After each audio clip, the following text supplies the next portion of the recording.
Tervetuloa taas tänne Leffahullu-podcastin pariin. Meikäläinen halusi katsoa Nobody 2-leffan, mikä oli tullut just Sky Showtimeen. Mut mä en oikein kunnolla muistanut, että mitä siinä ekas osassa tapahtui. Joten mä päätin katsoa myös ensimmäisen Nobody-leffan.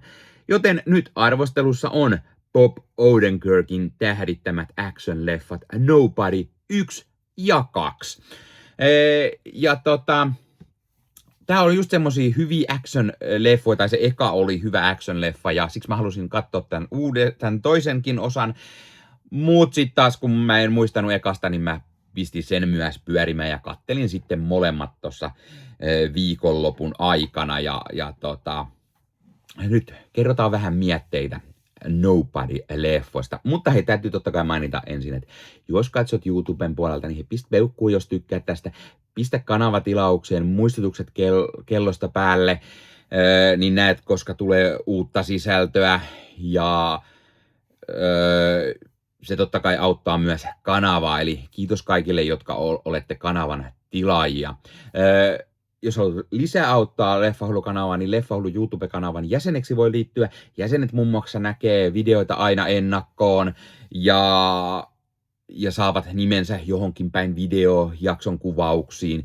Ja voit näyttää, että olet Leffahullu-kanavan jäsen, kanavan tukija. Kiitos kaikille kanavan jäsenille ja tukijoille.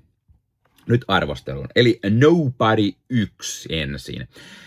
Mä muistin, että mä pidin tästä ensimmäisestä osasta, että siinä oli kovaa toimintaa pääosassa Breaking Badista ja Better Call Saulista tuttu loistava Bob Odenkirk.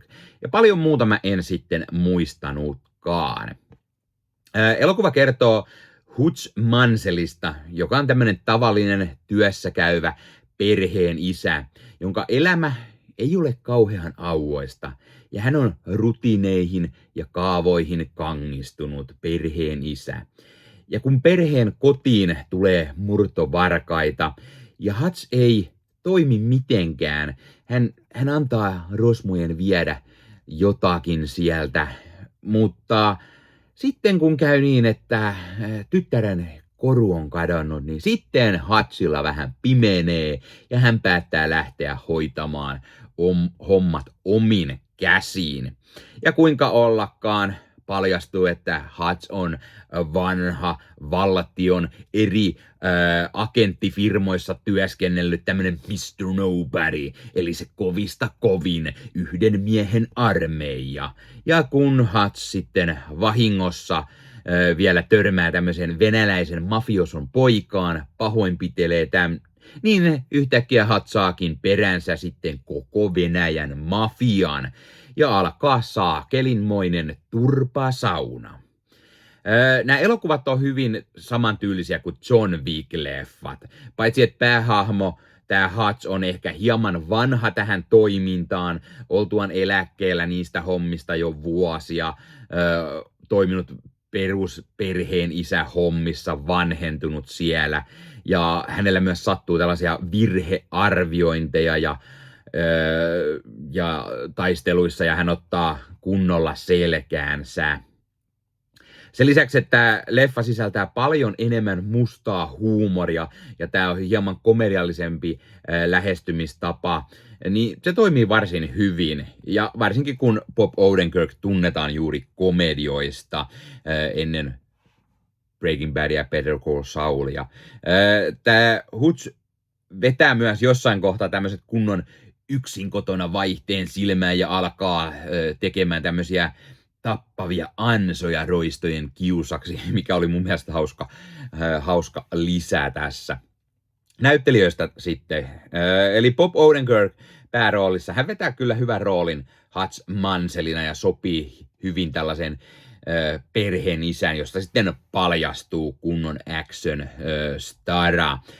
Connie Nielsen näyttelee Pekka Manselia, eli tämän Hutchin vaimoa, sillä lopetettuaan valtion hommissa Hutch meni naimisiin, sai lapsia, aloitti perusduunin, mutta nyt vuosien jälkeen avioelämä vähän takkuilee, Hutch on kyllästynyt ehkä vähän normielämää, mikä saa hänet sitten palaamaan entisille urilleen. Ja Connie Nielsen vetää varsin hyvän roolin vaimona, joka ei saa miehelleen sanottua, että tämä heidän suhde ei nyt tällä hetkellä kauhean hyvin toimii.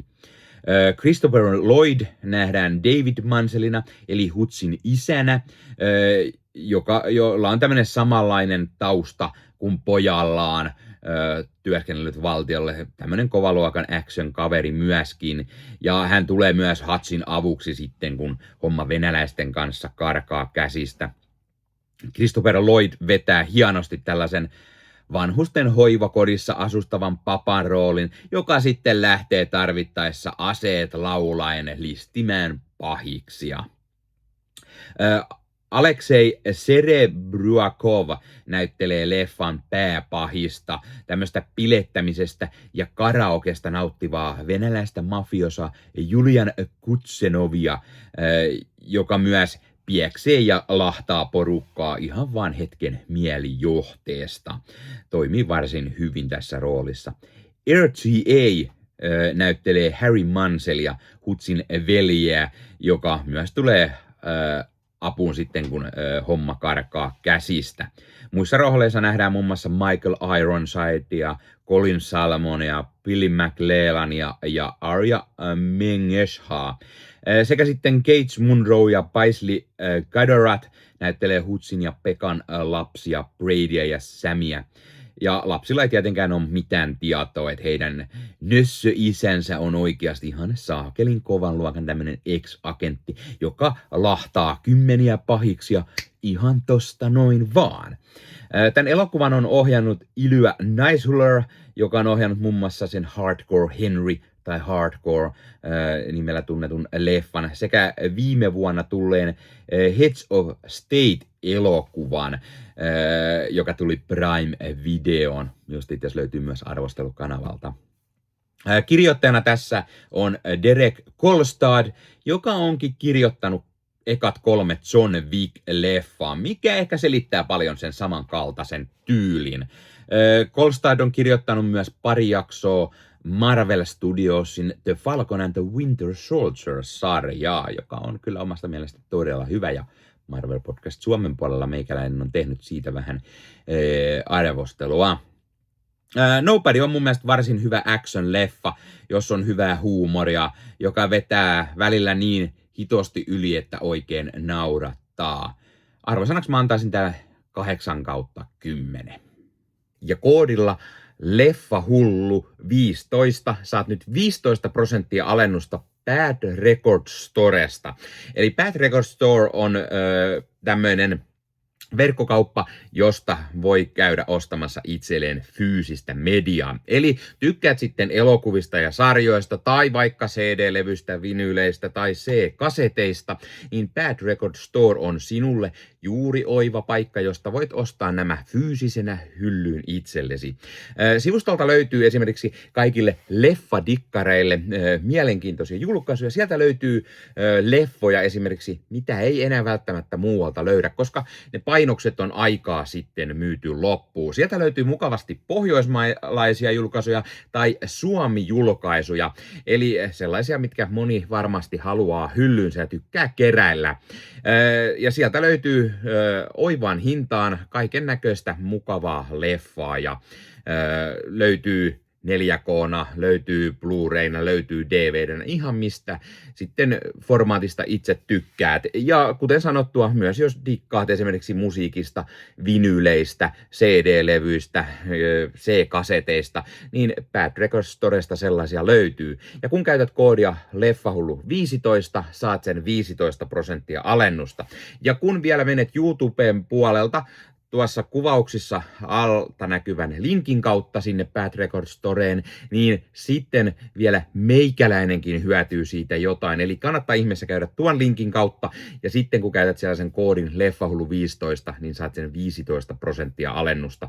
Eli mikä sen mukavampaa pikkualennus, kun käyt ostavassa itsellesi hyllyyn omaan leffakokoelmaan lisää täytettä. Eli kipin kapin katsomaan sinne, ja Bad Record Storesta on tulossa myös esittelyvideota, eli mitä kaikkea mukavaa sieltä sivustolta löytyy, joten pidä Leffahullu YouTube-kanavaa silmällä, niin lähiaikoina sinne varmasti sellainenkin ilmestyy. Nyt takaisin arvostelun pariin. Nobody 2. Kakkososassa Bob Odenkirkin esittämä Hutch Mansell perheineen lähtee lomalle Plumersvilleen, joka on tällainen menneiden vuosikymmenien perhelomakohde. Mutta Hutchilla sattuu olemaan pikkusen vihanhallintaongelmia ja hän hajautuu paikallisen kartellin tielle. Ja siitä ei selviä ilman, että ruumiita syntyy oikein kunnolla. Pahiksena nähdään tässä Sharon Stonein esittämä Lendina, joka on tämmöinen täys sekopää pahis, joka muistuttaa jossain määrin Jokeria. Lendina pyörittää tätä paikallista kaupunkia ja kaikkea hämäräbisneksiä, mitä nyt ikinä mieleen tulee. On paljon rahaa ja vähän huumeita ja räjähteitä ja niin poispäin. Ja myös poliisit on hänen taskussaan. Me nähdään tässä myös seriffi Abel, jota näyttelee Colin Hanks. Ja tämä Abel luulee itsestään liikojat kovan tämmönen äijä, mutta oikeasti hän on tämän Lendinan bitch. John Ortiz näyttelee Wyatt Martinia, joka työskentelee myös tälle Lendinalle, mutta haluaa lopettaa tämän kumppanuuden. Daniel Bernhardt puolestaan näyttelee Cartusia, joka on Lendinan tämmöinen right hand man. Ja Bernhardt on myös tunnettu siitä, että hän on monien leffojen stunt-tiimissä, kuten esimerkiksi ekan Nobody-leffan. Jotenkin hauskaa, että hän on nyt tässä saanut tämmöisen isomman näyttelyroolin. Jo ekassa leffassa hänellä on myös pienempi tämmöinen näyttelyrooli, totta kai täysin eri hahmona. Mutta Bernhardt, hänet on nähty monessa action-leffassa pahisten rooleista ja hän sopii niihin todella hyvin ulkoisen hapituksen puolesta ja näyttää just sellaiselta pahikselta ja toimii tosi hyvin. Ja koska hänellä on sitä stunt-taustaa, niin sopii hyvin actionin keskelle. Ja ekasta osasta tutut Connie Nielsen palaa rooliinsa, Christopher Lloyd, RCA, Colin Salmon, kuten myös Paisley Cadorath, Gage Munro näinä Mansellin lapsina. Mä tykkään tosi paljon Bob Odenkirkistä ja hän vaan sopii hiton hyvin tähän rooliin. Mut hitto niin sopii kyllä kaikki muutkin. Connie Nielsenin esittämä Pekka saa paljon enemmän lihaa luiden ympärille, hahmosta kasvaa paljon kiinnostavampi, eikä hän vain ole se vaimo, joka yrittää koko ajan toppuutella miestään. Joo, tässä on toki sellaistakin, mutta nyt hän niin kuin myös kasvaa hahmona paljon kiinnostavammaksi. RCA saa tämmöisen hauskan samurai-henkisen kohtauksen, kun hänen esittämä tämä Harry Mansell oli Japanissa viettämässä aikaa ja nyt tulee sitten taas auttamaan veljeen, kun hän on joutunut aikamoiseen soppaan. RCA jää ehkä vähän pienen roolin tällä kertaa ja sanotaan, että ei olisi ehkä ollut pakko nähdä häntä tässä, mutta se hänen samurai-kohtaus on varsin hyvä, joten hauska, että hän oli mukana. Christopher Lloydin näyttelemä David on tällä kertaa enemmän semmoinen vähän niin kuin vekkuli isoisä-hahmo, joka lähtee tämän Mansellin perheen kanssa sinne lomalle. Ja hän on vähän semmoinen, että hän tekee ihan mitä huvittaa, polttaa sikaria siellä ja vähän laiskottelee ja näin. Mutta sitten taas tulee toimintaan mukaan ja siellä sitten ampuu pahiksia oikein urakalla. Silti jotenkin ekasosassa Lloydin nämä toimintapätkät oli hauskempia ja toimi paremmin. Ja kuten sanottu, Sharon Stone pahiksena tosiaan hän vetää tosi hyvän pahisroolin. Hahmo on semmoinen kunnon sarjakuva-pahis, vähän niin kuin Jokeri-tyylinen, James Bond-pahistyylinen, semmoinen oikein kunnon sekopää. Ja sekopäistä puheen ollen, niin leffa on jälleen semmoinen aivan kunnon sekopäistä, väkivaltaista toimintaa, joka muistuttaa edelleen John Wick-leffoja. Joo, käsikirjoittaja on ollut esimerkiksi niissä mukana, joten ei se ihme. Kaikki action-kohtaukset on koreografioitu jälleen todella mahtavasti, kuten ekassakin osassa. Ja jotenkin se semmoinen yksin kotona tyylinen ansojen rakentelu, mutta todella tappavana on jälleen oiva lisä, eli sitä samaa nähdään myös tässä. Ja sitä päätöntä mustaa huumoria riittää myös oikein kunnolla, ja mä tosi paljon naureskelin jollekin niin ylitse ampuville action-kohtauksille, tai se kun Hutch Mansell sitten sekoaa ja lähtee bieksemään jengiä ihan vaan hittohetken mielijohteesta.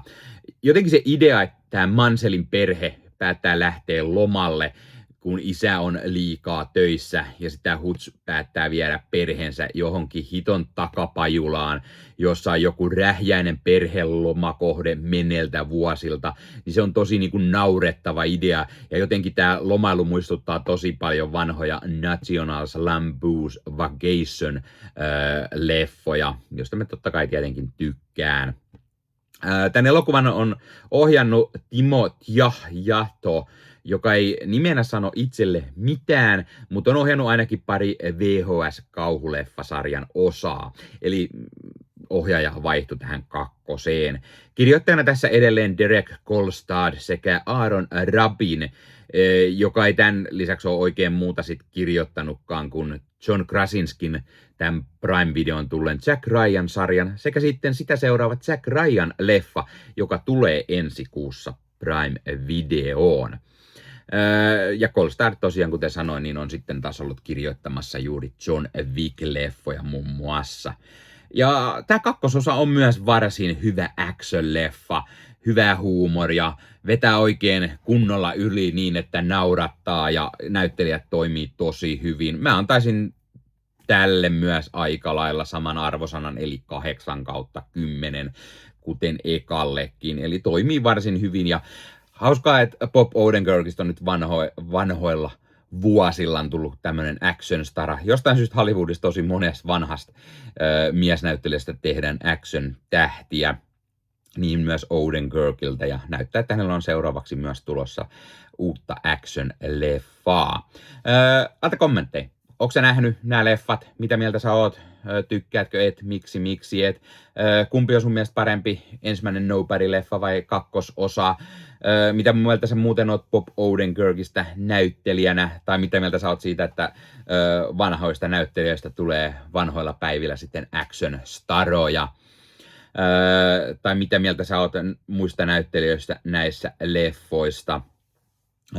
Sharon Stoneista, Connie Nielsenistä, Christopher Lloydista, jne. Tämä oli Leffahullu podcast tällä kertaa. Muista laittaa Leffahullu somekanavat haltuun ja ei muuta kuin ensi kertaa. Moro!